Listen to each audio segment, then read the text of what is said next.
Tales of the 6th Century by Lea Moran. Unbinding Curses. The goddess is angry, my grandmother said when my grandfather repaired our old villa with tumble-down stones belonging to the temple of a forgotten goddess. But it's more than 200 winters since she was abandoned, my grandfather argued. But one by one my family died, leaving just my father and me.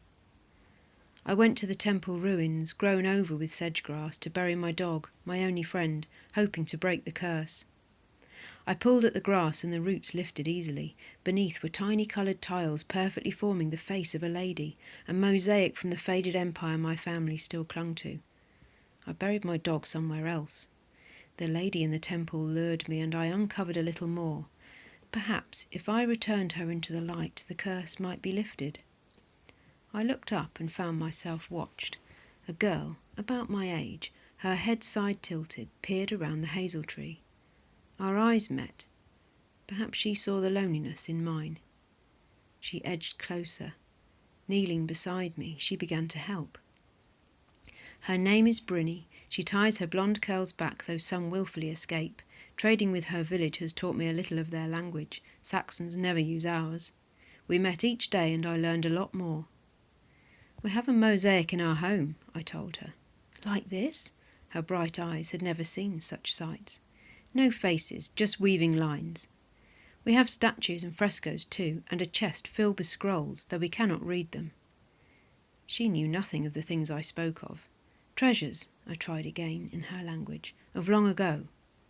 You have wealth. She smiled at me and my heart smiled back. No, I shook my head as ridiculous laughter bubbled in me. No, it's all old and worthless. We barely get by on the milk and meat from our goats and the vegetables we grow. If it were not for the bees, the honey we trade with your village, we'd not survive. Together we scooped away the dark earth over the tessellated goddess. Bryni was enchanted by the patterns and colours gleaming bright after hiding so long in darkness.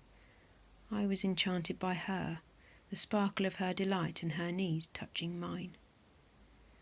I've seen nothing of the world, but I've heard enough from the pedlars and pilgrims passing through to try and persuade my father to leave.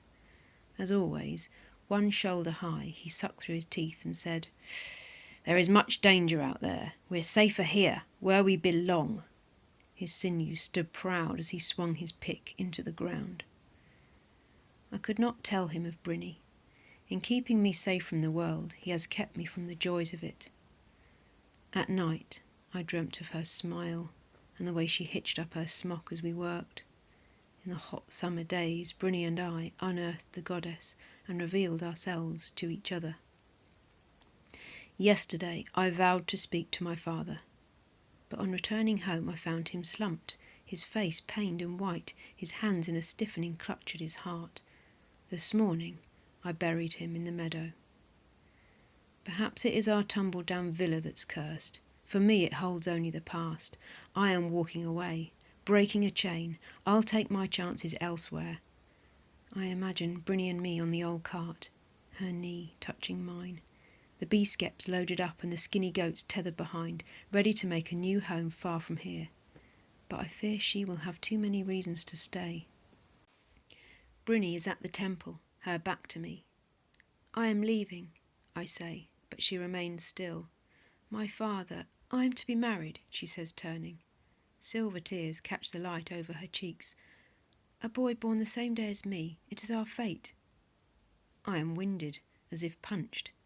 I had considered that she might not come, but not that she would have someone else. If I refuse, I would be outcast and cursed. I know what it is to live under a curse. I shudder, and to have no family. What is he like? Is he kind? Marcus. My name is a thing I rarely hear. I want only to be with you. And I want only to be with you. Even as I say it, fear of exchanging one curse for another is binding itself in knots within me. But Bryni, I have nothing to lose, and you have everything. But I wouldn't have you. You will be cursed. I wrench my hand from hers. You cannot give up your family, your security. No, I close my eyes tight. No, you must forget me. I will not. She clutches at my clothes, shaking me. I am not afraid of curses.